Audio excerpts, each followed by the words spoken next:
Mike McPhearson is here. He is a world-renowned Bible teacher at several schools, but he teaches Bible next door at Nashville Christian. He coaches basketball. He's been doing that for, 120 years, 80 years.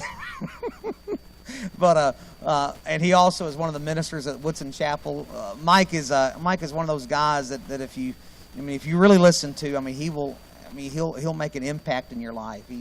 He's always been a good mentor to me, a good friend, and so we're going to turn it over to Mike, and we're glad that he's here.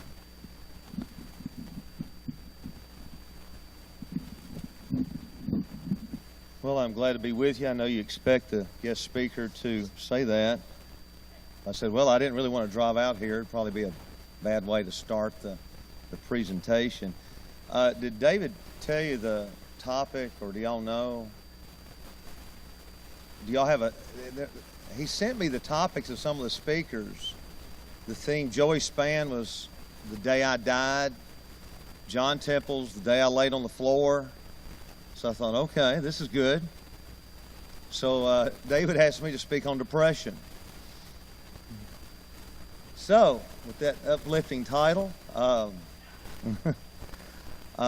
actually I went through a real tough one in 2004, and so there's actually a lot of topics and presentations I would prefer to give than this one. There's some I enjoy a lot more. But I knew he'd go off on me if I asked him for something different and disfellowship me. So we're going to go with this one, and I hope I got some slides to go with this. Will they appear here and there? Is that right? When will they appear?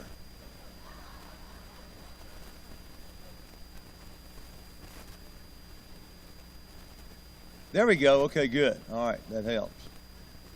All right, I know several of you do not know me, and I just want to give you just a brief, boring history of my life.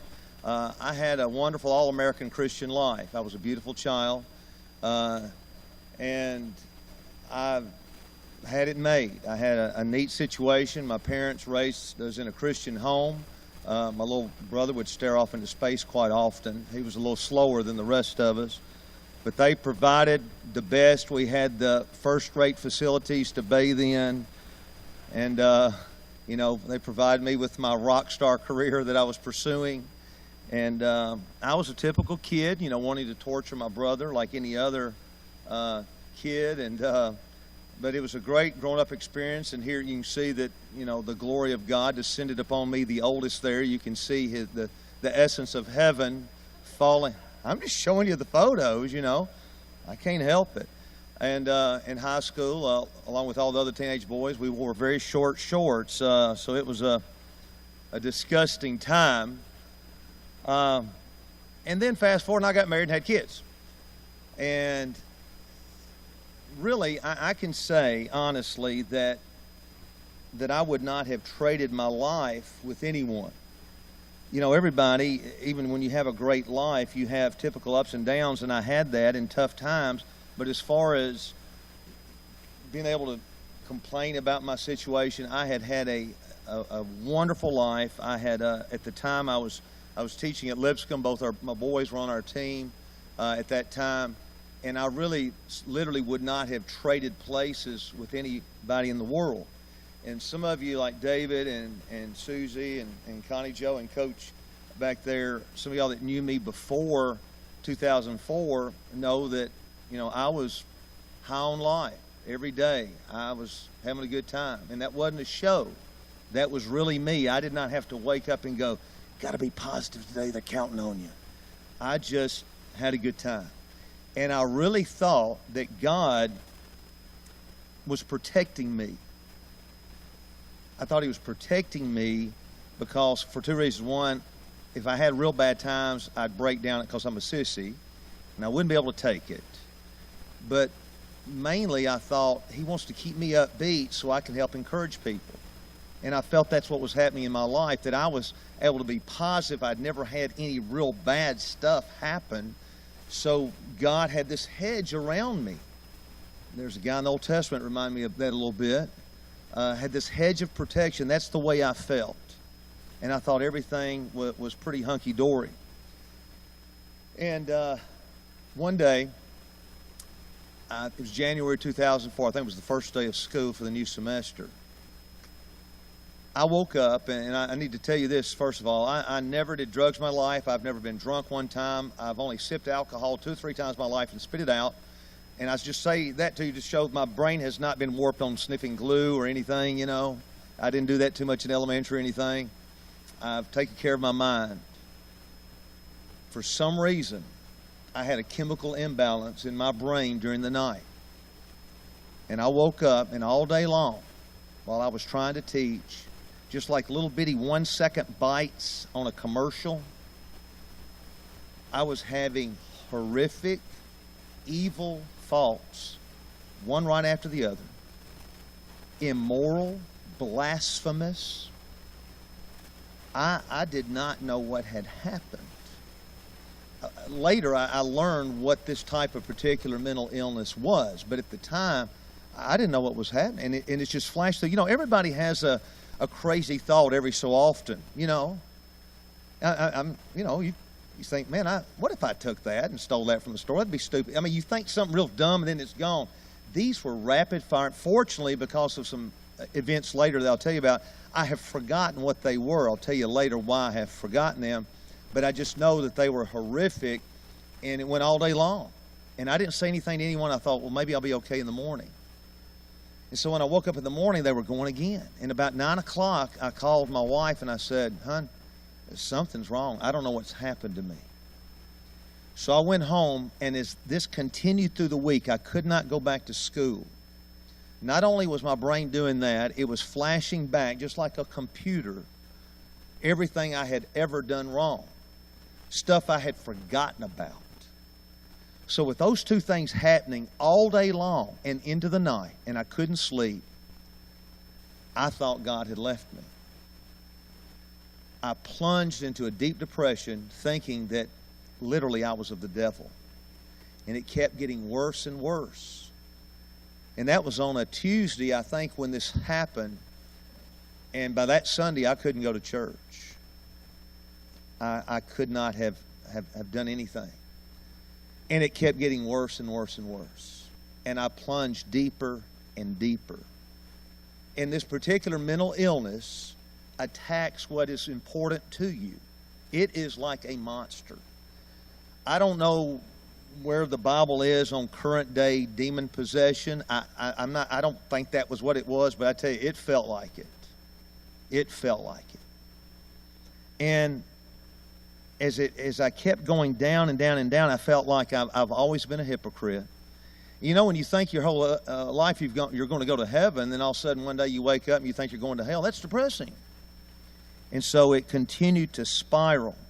I was just like this, and if it hadn't been for my wife, I would have laid in bed and withered up and died. And I got mad at God, and this is the way I felt. Jeremiah said this, I wished I had not been born. I felt like my entire life was a waste, and I got really ticked at God. I never said bad words to him, but I hollered at him. I screamed at him. I cannot now believe that he didn't just toast me. Just right there. Because the horrible things I said to him, because I even said this, and this is kind of a amplified version of in Job. Job said, why did you make me if you're going to break me? And I couldn't understand why God had given me the greatest life in the world and then took away not my possessions like Job, but he let my mind go. Why did he let that happen?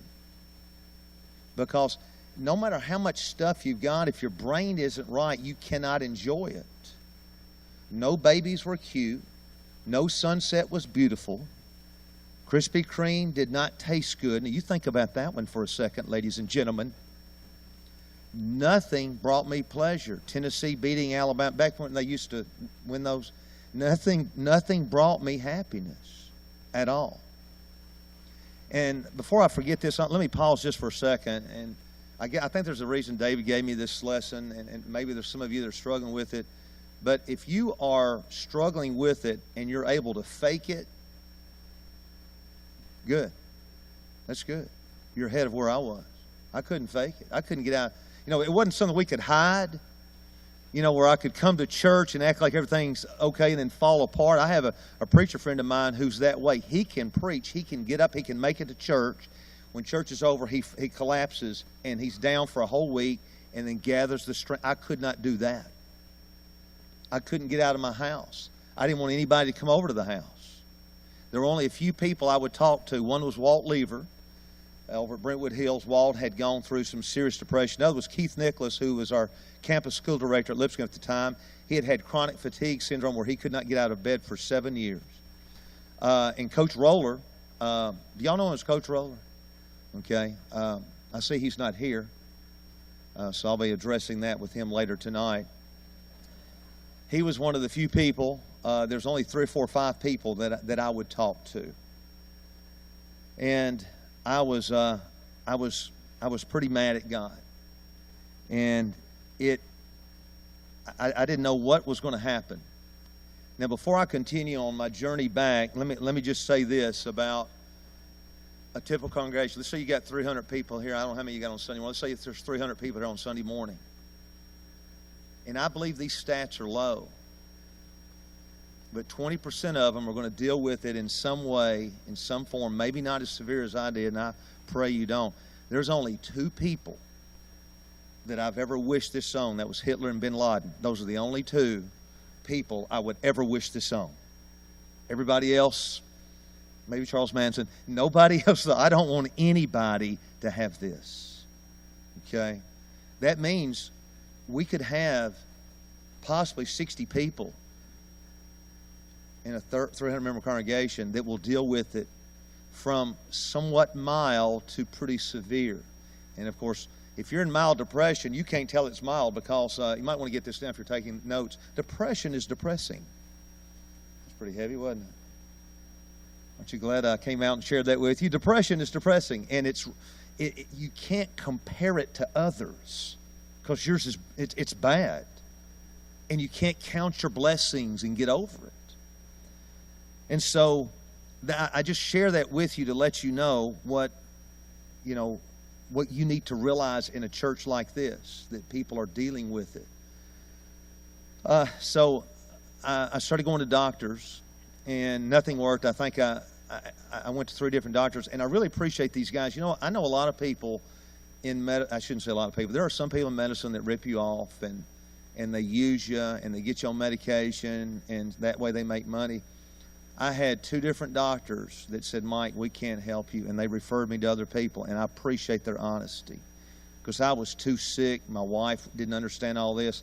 That first guy could have kept us on, and I would probably be running, some Looney Tune farm right now. But they let me move on to a greater specialist. Nothing was working. We changed medications over and over again, and none of that was working. I finally went to an African-American man, Dr. Clifford Roberson, who practices over in Brentwood, psychiatrist. And he met with me, and he said, Mike, I've been doing ECTs on people for a long time. And it's electric convulsive therapy, and they put you to sleep, and they put your brain into a seizure for about 45 seconds. He said, Mike, I'm telling you, we can bring you back. Well, I said, let's go for it. I had earlier asked, is there any open brain surgery? One doctor said, yeah, but it's very risky. I said, I don't care. I have no life anyway. In fact, I hope they had that and then it would kill me. I want y'all to understand, I beg God every day to kill me. And that hurts for me to say that. And those of you that have known me, that's so foreign. I want you to understand, mental illness is a real physical illness. It's not about not being positive. It's not like, as some preachers get up and say, it's of the devil. It's not a character flaw. It's real. And so I said, let's go for it. It doesn't matter. I was at suicidal level. I thought about suicide many times. There were 2 things that kept me from committing suicide. One, I kept thinking about hell. I've never really been into hell. I want to say this, though. I now do not believe, as I used to, and some of you right now believe, that if a person kills himself, they're automatically going to hell. I don't believe that, because it was not me. I know of a preacher who was 70 years old. He killed himself. He had lost his mind. It wasn't him. And it's so sad that we've said to people, oh, I'm sorry your loved one's in hell. They killed themselves. I'm sure there are people that have given up on God and killed themselves, aren't going to make it and all that. But most of the people that I know of that have taken their lives were severely mentally depressed, and it wasn't them. And I really believe if I had taken my life, that God would have taken care of me, because that wasn't me. I didn't want this. I didn't want to think that way. So that kind of changed my views on that. But at that time, I'm thinking, I don't want to go to hell. And then I kept thinking that my boys will have to live with the legacy of what I did. So I decided that here I was, about 50, 40-something years old. I'll just live another 40 years in depression so they won't have to live with that. And I tell you, that was a long, long tunnel to look ahead and think I'm going to live this way for another 30, 40, or 50 years. Tell you, if you would like to feel like you're living forever, go into depression. Life is eternity when that happens. It just won't end. And that's the way I felt. Well, the medication, the ECTs, the counseling, it finally brought me around. And again, I just want to show you what happened to me. I'm not encouraging anybody to do this. This is just what happened to me. It causes a reboost in some people, and it gets the neurons going, because it's important for you to understand even though we use the term mental illness, some people think of that as mystical and invisible, and it's just, something like clouds up there. Mental illness is physical. There are neurons, there are sensors in there, there are things that you could touch. You don't want to because they're in there, but you could touch them. They're physical. So the term mental illness, it can be very, very deceptive. Mental illness is very, very, very physical. So I did 3 of those a week for several weeks, the ECTs. Then it went to once a week, then once a month. By that this happened in January. By that summer, I was able to go on a mission trip and church camp, but I could not conduct them. But I was still really low. But I was at that point where I could fake it, and if you didn't know me, you couldn't tell it.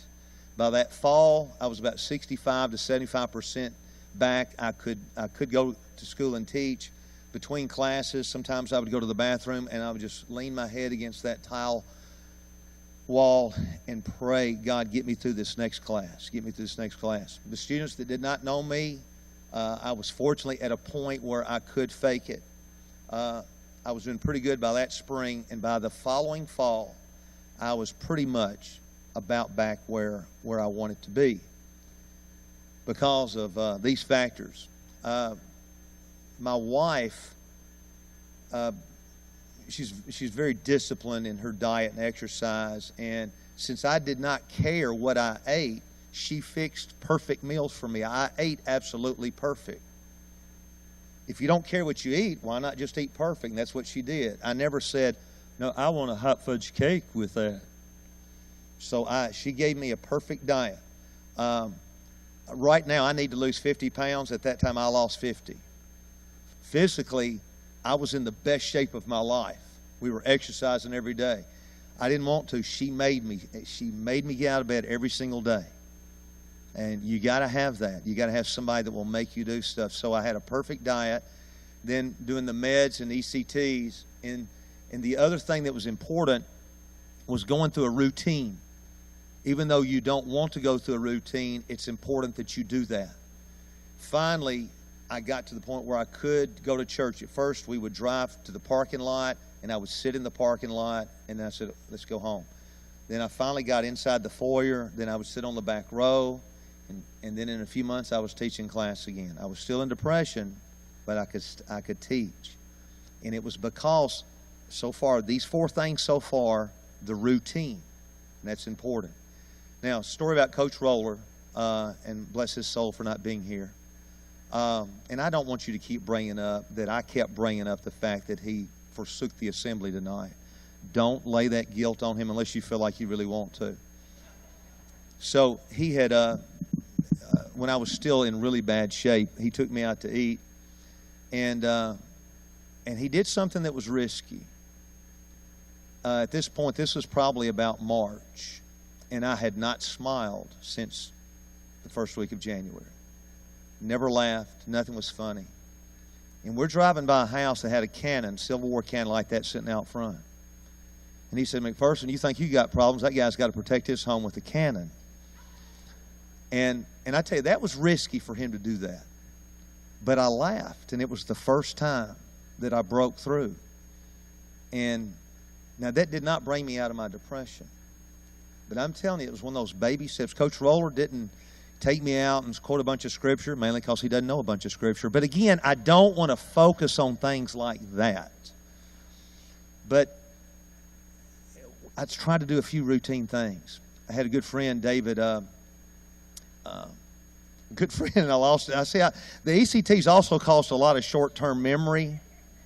Like I might repeat the same thing and don't even realize it. Like the ECTs cost a lot of short-term memory. David James, and David was a big Vanderbilt fan, and my wife would make me go to the games with him. And I just sat there, and I just stare out at the court or on the field. And at this time, Vanderbilt wasn't doing real good, so that sent me deeper into depression.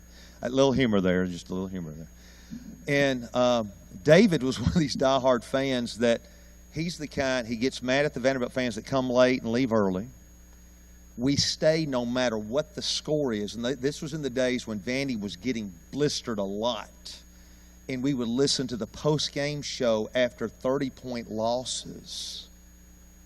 I mean, but he never referred to my depression. He treated, even though everything was, not normal, he acted normal, even though I said nothing. He just sat there and rattled the whole time as though everything was okay, even though I never answered him back.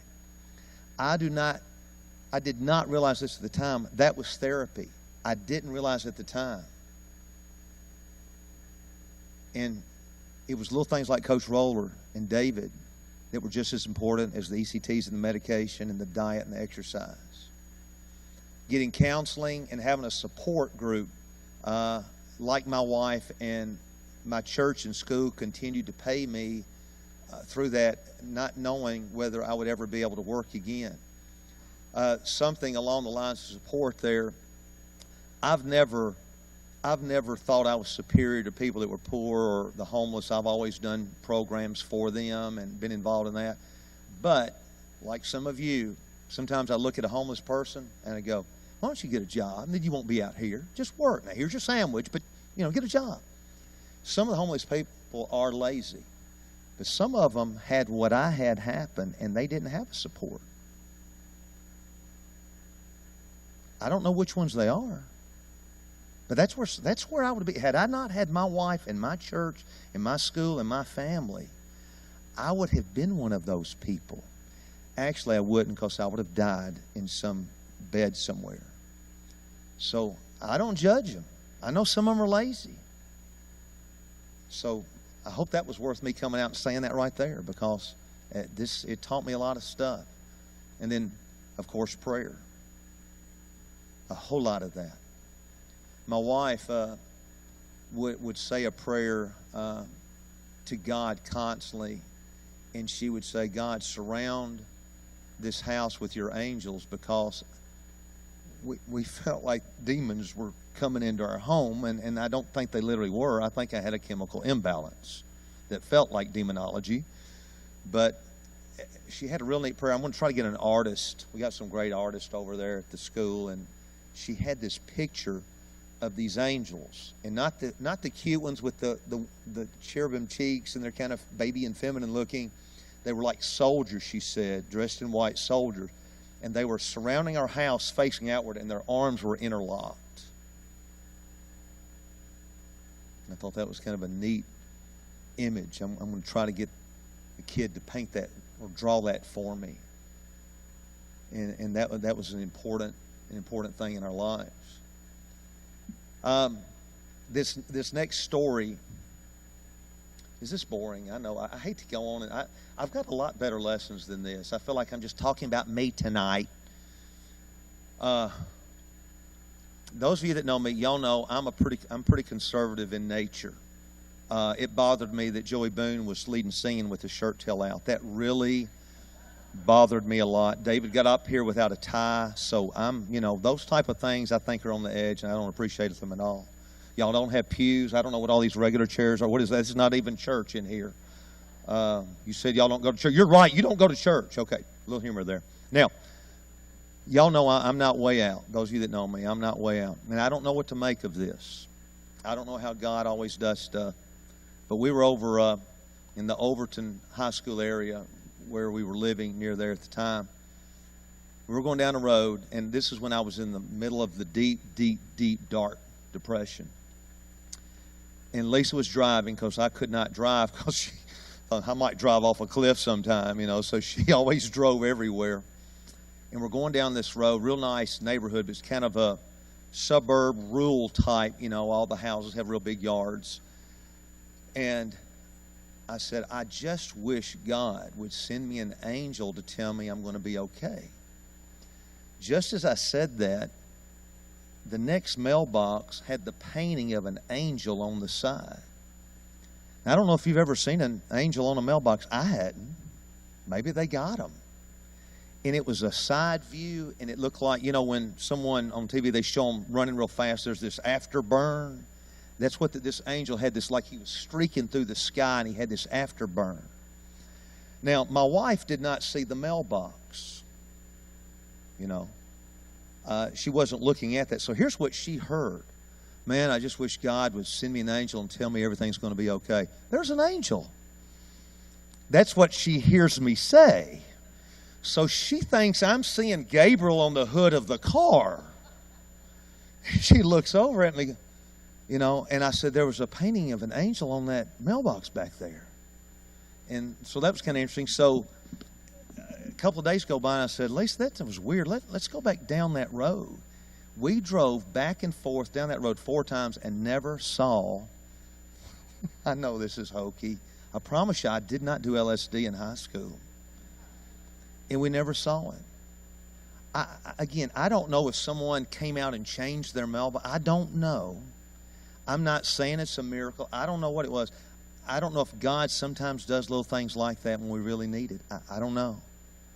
But it was just kind of one of those special things. And again, it's hard for me to tell that story because if I'm sitting out there, I'm going, yeah, right. You're going to speak in tongues next, I guess, aren't you, McPhearson? Can we be healed right now, too, of our ailments? So I don't feel comfortable even telling that story.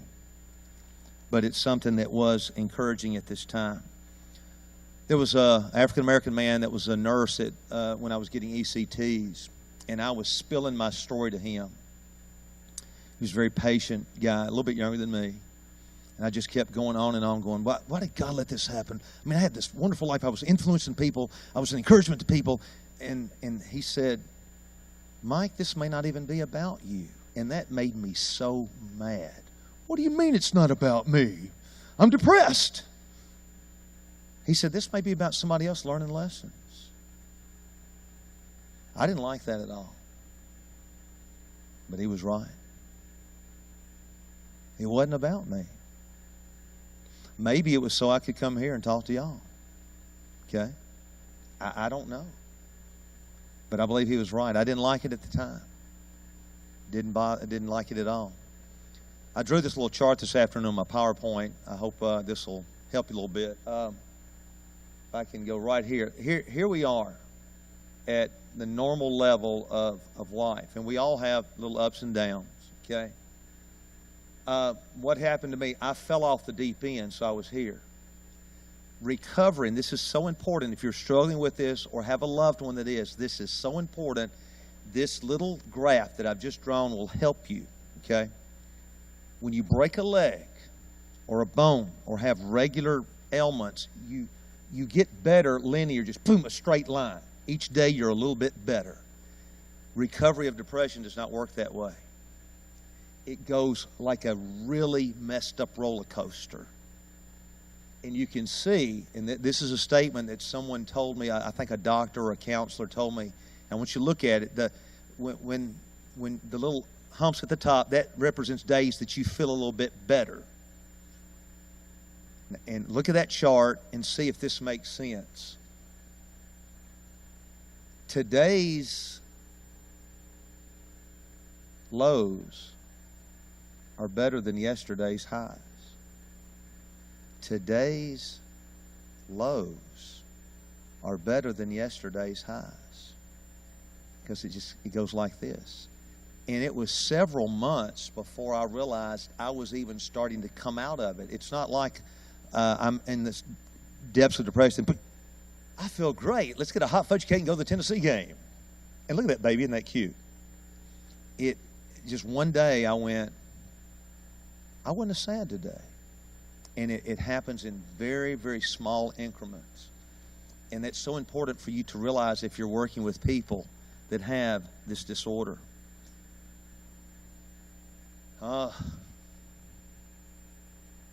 What not to say.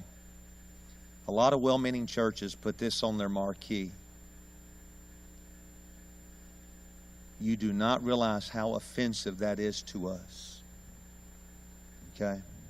I said that like I'm another race. You normal people out there. You do not think happy thoughts to get over your depression. I knew that I wasn't homeless, limbless, without family. Thinking about your blessings does not build up a chemical imbalance. People say, stay busy. You need a hobby. You need to get it. I was plenty busy. I had a chemical imbalance. Look at that. Okay? A brain that's not depressed has a lot of activity going on. The brain on the left is not going to get all that activity by going, I live in America and everything's great. We went to Disney World. My family's healthy. Nobody died this week. Everything's great. It doesn't work that way. I wished it did. But again, that's physical stuff in there. Our tech guy at Lipscomb, a guy several years younger than me, he backed over his little 2-year-old boy with his lawnmower and cut off the little boy's lower leg. And his name's Phil Fight. Phil gives me permission to tell this story and use his name. Phil naturally went through depression. And he came to me one day just to talk to me. And I told him that back in 2000, that within a 6-month span, we had 2 teenagers in our youth group get killed in car wrecks. And I said to him, I said, those 2 families would love to trade places with you, to have their children back with one leg. And you would not trade places with them. But that will not take away your depression. And he nodded his head because he knew I understood. And those of you that have dealt with it, you can tell I've been through it by the stuff I say, because I know the right stuff to say. Not because I'm smart, although I am. Went to Antioch, had a 2.7 there. I did great. But going through it, unfortunately, you become an expert even though you don't want to. There's many times I wished I couldn't come out and give a lesson like this. I wished I did not have the experience I did, but for some reason, God put me through that. For some reason. The blues is not depression. Your team doesn't win. Boyfriend or girlfriend doesn't, breaks up with you, or somebody doesn't go out with you. You have a bad day at work. Those are the blues. You can get over that by thinking happy thoughts, and you should. That's what we need to do. That's when we sing, count your many blessings. That's okay. We need to start doing that when you have the blues. But please do not be insensitive to people that have not the blues. And if you have ever experienced depression, you know there's a difference in being down a little bit. It's a cloud, it's a monster that won't go away, and it pushes you down, and you can't breathe. it's not just from your team not winning. Okay? It's so much heavier and deeper than that.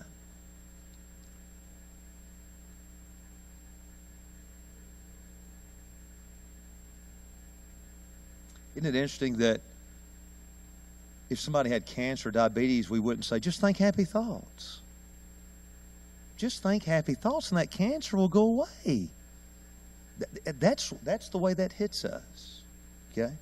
And that's the reason I'm very vocal on this. And by the way, if you're dealing with this and you're not vocal on it, that's okay. You got to handle it the best way.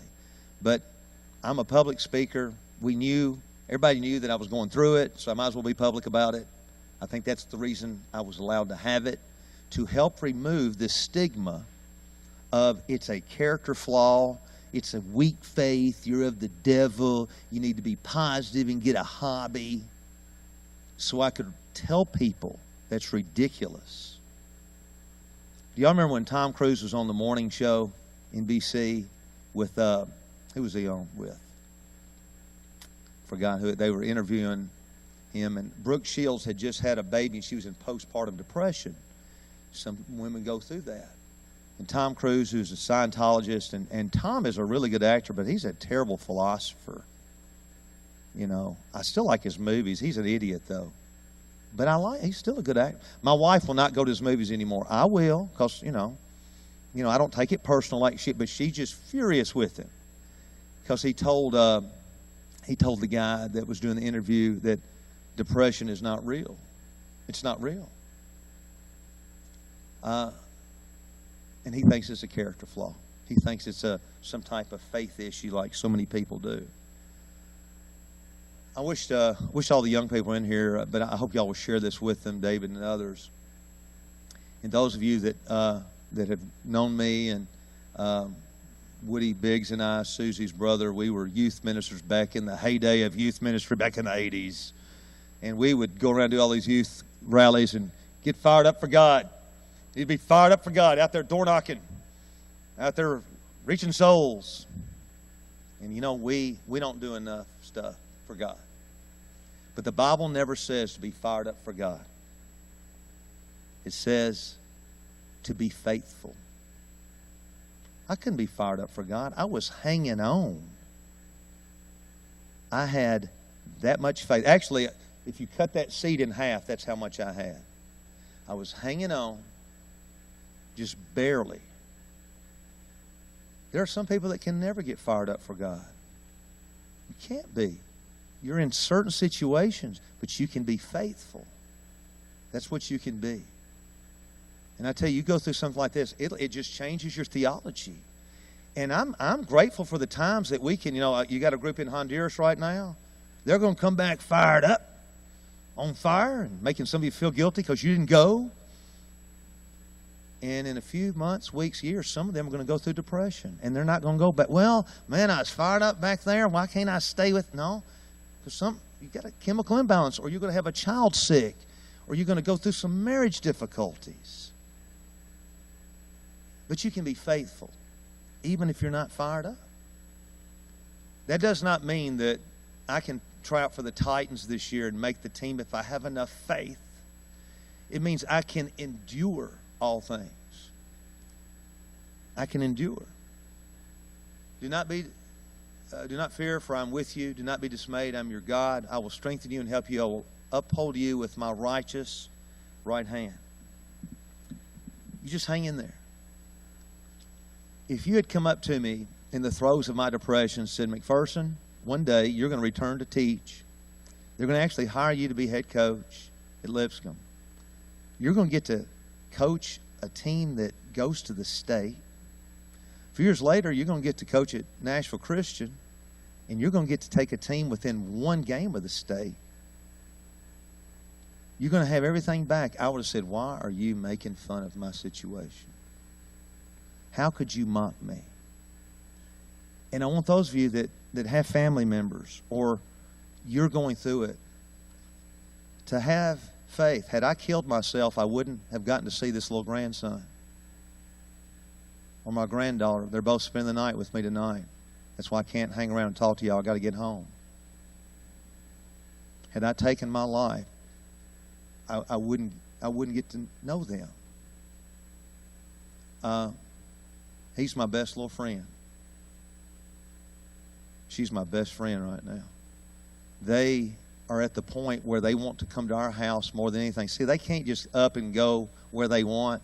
So I'm their entertaining life.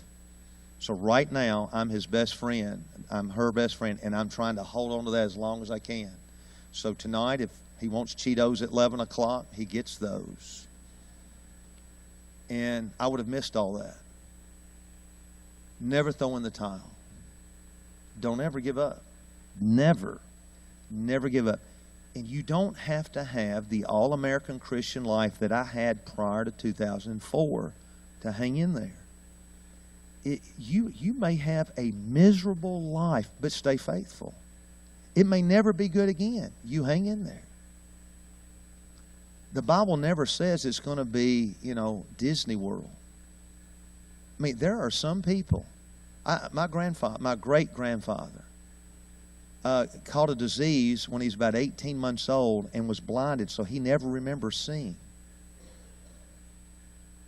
And a girl married him.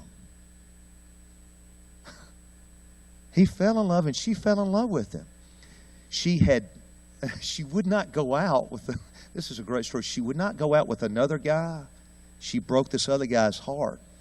When he found out she had married a blind guy, he said to her, "If I'd have known that, I'd have poked both my eyes out for you." He said, "Now that's Hallmark right there," but it doesn't end good. He didn't get her. But he hung in there. He wrote songs and poetry about heaven and seeing heaven, and hadn't even seen a sunset on earth. He hung in there. Hang in there. Don't quit.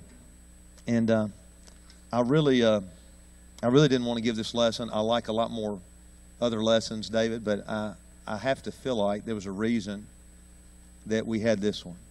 I hope at least one thing helps you, either with something you're going through or somebody else. Let me throw one last stat at you. 2 out of 5 of you, 20% of us are going to go through it in some form. 2 out of 5 are going to have to deal with it with a family member. You think about a church of 500, that's 200 people. It's a lot of people. It's a lot of Americans. It's 5 million, 2 million. You just keep doing the math. It's millions and millions. And fortunately, we have wonderful doctors. We have people that can help us out with that. It is the most treatable, untreated disease. 80% of people don't get help. And I got to say this to you. If you're one of those, I don't get that. I don't get you not wanting to try to feel good. And I think I've earned the right to get in your face here a little bit.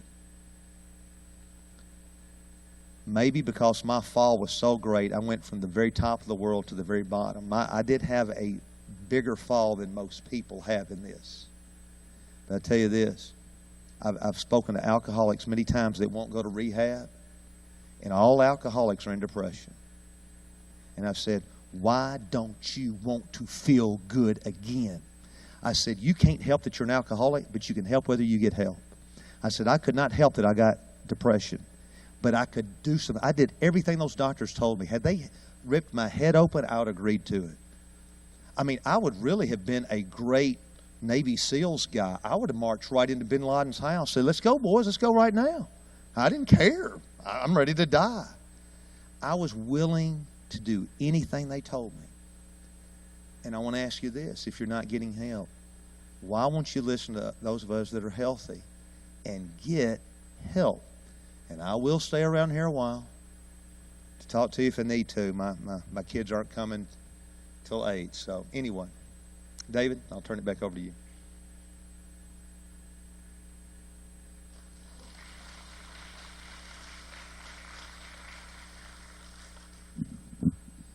Our Wednesday night series is entitled Unbroken, Real People and a Real God. And we're just a church family that's full of flawed and broken and imperfect people. Amen. And our family members are broken. And we're just bringing people in here to just talk about real things. Next week we have a young man that's coming in, and he's going to tell you a story that's pretty interesting, a story of victory. Everything was fine for Brian, and then all of a sudden, out of the blue, he had a stroke, left him paralyzed on one side, and he'll be here next week. And he's an amazing guy. He's got 2 boys. I don't know is he still a minister, baby, or is he? I don't think he used to be a minister. Used to be an incredible singer, singing operas, and his life changed. But real people and a real God.